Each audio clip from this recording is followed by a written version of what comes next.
Hey everyone, so I just wanted to briefly, and I say briefly and then it ends up being way too long. I wanted to talk to you briefly about family dynamics, community dynamics, where we are now, and maybe hopefully where we should be, and where we were. If you look at the more primitive cultures, I like how we say primitive, as if we're superior now, we know better. Well, the first thing is this. If you have looked at any of my videos, and if you haven't, just look at nutrition and physical degeneration. It basically talks about people eating animal food, a certain amount of grains and vegetation. Uh, the diet was devoid of oils like vegetable oils or processed foods or canned goods. Everything was fresh, lots of animal food, supplemented to varying degrees with vegetation. Very, very simple diets, sometimes two, three maximum staples of food. You had some that lived on the shoreline, and therefore they would eat primarily food from the sea, crustacea, like shellfish and fish and whatnot. They always managed most of the time. Maybe the Messiah are the only one that were like strictly carnivorous. All of these all of these cultures that were not in contact with modern man, they thrived. They didn't have any of these modern diseases. Alzheimer's, dementia, diabetes, cancer. Even a lot of them didn't even know about cancer during the tuberculosis era, which often they called the disease was referred to as consumption, the disease of consumption. But anyways, tuberculosis, people that were not people that left their original culture and went to modern, started communicating with modern man, they would get tuberculosis. But when they returned to their homelands, especially the ones that were not in contact with modern man, they seem to be resistant to tuberculosis. So yeah, human beings are not supposed to acquire all this knowledge throughout their lifespan to finally at 70, with all that experience, with all that accumulated wisdom through experience and errors and suffering. They're not supposed to forget everything and basically not even recognize who they are or who their family members are. That was not an issue before. So these so-called savages, that modern men used to refer to them as such. This was a lot the family dynamics that was occurring. So you had the youths, you had the teenagers. The minute that they went through puberty, and the females were able to conceive, and the males were producing sperm and able to impregnate, they would create babies right away. There was also very specific diets. They seem to have, through generations of knowledge. Maybe they were more connected to the environment. They knew that to have healthy offspring, you required certain nutrients, you required certain foods for the mother. And not only that, they weren't popping babies out like rabbits. What they were doing was, sorry, I've been doing overtimes.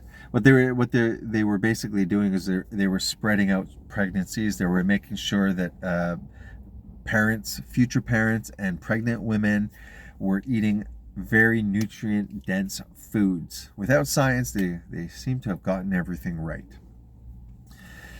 The women had their roles in the community and the tribe in their society, and the men had their thing. So men in general being stronger than women. This is due to different organs such as testes compared to ovaries, and hormonal profiles that, generally make men bigger, stronger, more aggressive. So it seemed like the way the body was set up, it predisposed us to being good at certain positions in the family, positions in the society, community, tribe, whatever you want to call it. Females that had ovaries instead of testes, that produced a lot more estrogen, no testosterone, or a lot less, because men and women all produce testosterone and estrogen to certain levels. Just testosterone's way higher in men, estrogen's way higher in females. And estrogens are basically molecules or drugs. We have exogenous drugs injected outside the body, and you have basically drugs that are produced inside the body. So these chemicals have an influence on thoughts, behaviors, on physical characteristics. You can have a feminine men, you can have masculine women, you can have like horribly socially distant mothers, you can have super sensitive dads. We're not talking about like the outside. We're talking on the majority. So this is how societies functioned, these primitive societies.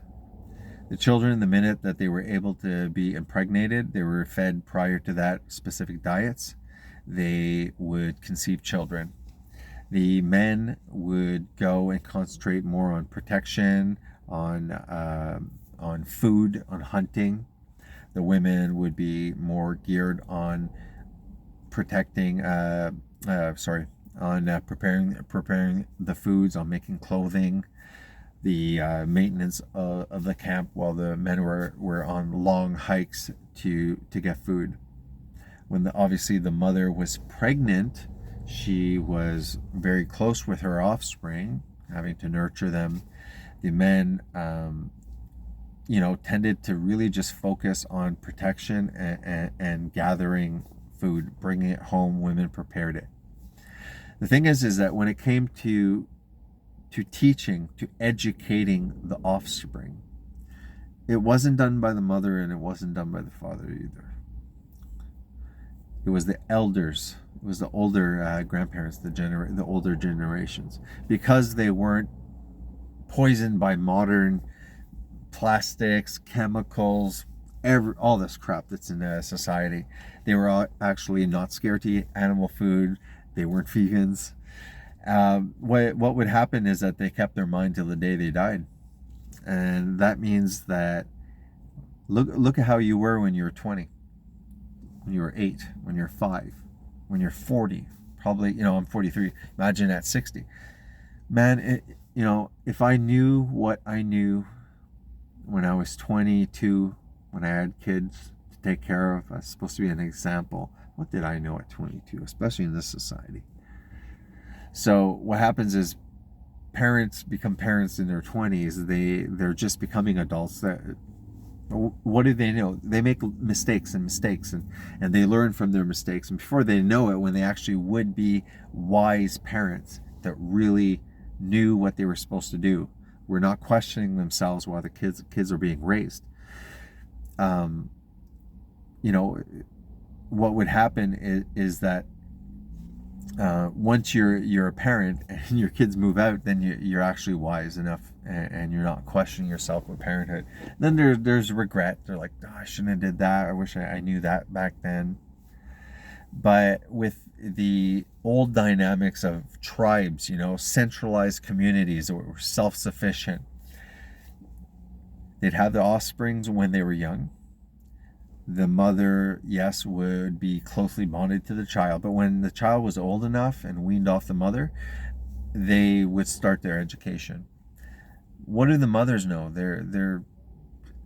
Back then they probably had children when they were 16, maybe even younger. The children would have it together. The minute puberty, that's when it was time.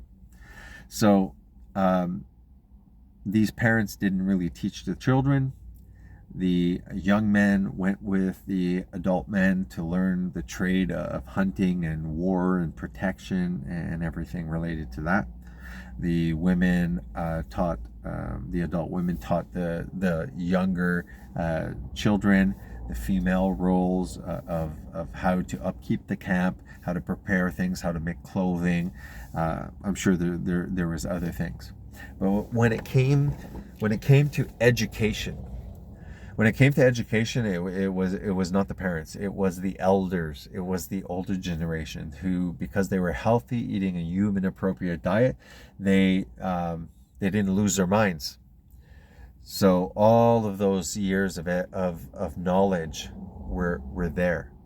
So it was actually the elders that educated the children with all their years of experience. And that gave purpose to everybody. Everyone had a purpose. The children were learning something. The younger adults were learning their trades.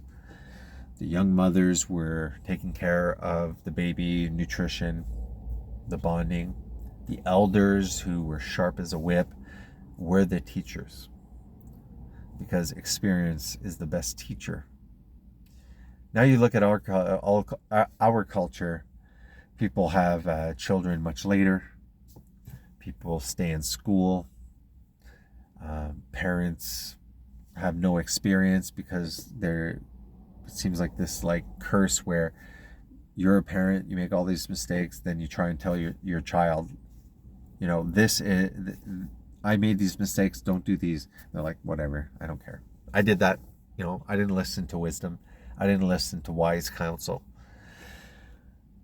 And I'm only 43, but I'll tell you one thing: I know a lot more than when my kid was 1 and 2. And people often say, regrets. Everyone has regrets, but regrets are not for the mistakes that were made. The regrets are for lost opportunities and things that you didn't do. I have regrets. I'm far from a horrible father, but I had a lot of growing up to do. I had a job, career very young, but yeah, I was immature. I wish that I had the mindset that I have now when my kid was first born. There's so many regrets. There's some self-indulgence, selfishness. It's just things that I regret are not the mistakes I made. They're really the things now in retrospect that I didn't do. That's why when you say, I'm scared of failing, hey, losers never fail because they're losers. They never tried. Only winners fail. So that's something I just wanted to talk about, that everything's pretty much backwards. All of the people nowadays, I work at the hospital, says everyone has dementia, everyone has Alzheimer's, and if it's not diabetes, heart disease, or whatever else that's killing them, their mind's gone. Their mind is just gone, and that's a curse of modern times. That's not bad genetics. Maybe bad genetics predispose you to this, being susceptible to it. But yeah, that's the way we should go.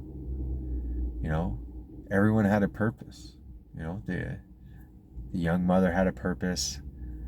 The young men and young women learned their trades and their positions. And the elderly were the storehouse of wisdom, and they were the teachers. And then after the parents, eventually they'd have all those decades of wisdom, and they would do the next generation. It was a wonderful, wonderful dynamic. Now we don't even have parents. We don't have mother and father anymore. We have single parents everywhere, and we have parents that we're not even taught. It's just horrible. It's kind of sad. Anyway, I don't know. I just felt like talking about that. I'm exhausted. I'm doing lots of overtime. My wife has been sick for 3 years, and the insurance company found a loophole to cut us, so we've probably lost maybe $30,000. But you know what? Gotta watch those resentments. Resentment is like drinking poison and hoping your enemy is gonna die. So faith, God, that helps. gratitude every morning, saying, "Yeah, you know what? We got screwed over by 30,000 at least, but you know what? I have food on the table, and maybe God's just trying to test me. You know, are you gonna love me when I give you blessings? Are you gonna curse me when I take things away? I have everything I need. I got internet. I got a nice phone. Got these glasses. So it's all in perspective. All right. God bless. Love you guys. Bye.